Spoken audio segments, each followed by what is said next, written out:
My name's Patrick Carton. I'm a hip specialist. So a lot of the work we do in UPMC in Whitfield is looking both at how these problems develop. We've published a paper at the start of this year on what's called the pathogenesis, on how this pathology develops, and we believe that it mostly develops because of the pull of the there's a strong coat around the hip called the capsule, and as you twist and turn, as you accelerate and decelerate, there's a constant tugging and pulling of the hip capsule on the bone, and during that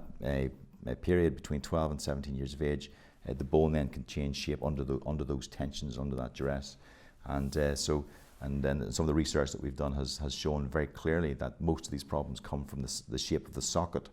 rather than the ball, and if we can manage that at an earlier stage and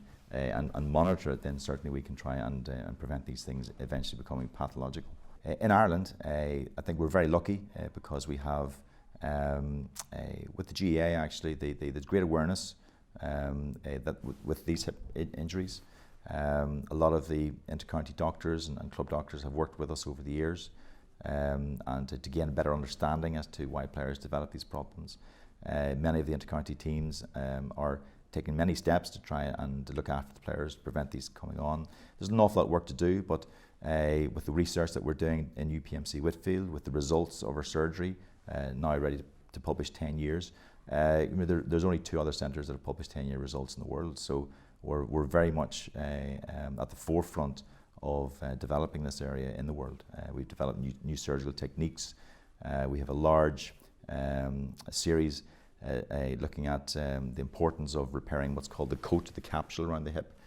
We've looked at 500 patients who didn't have repair and 500 patients who did have repair, and we've compared the outcome 2 years from surgery, and it shows that when you repair the capsule of the hip joint, that the risk of having further issues that require another operation are reduced by over 50%. So these are great projects that are showing and leading the world as to what's the right thing to do with regards to the surgery and the treatment.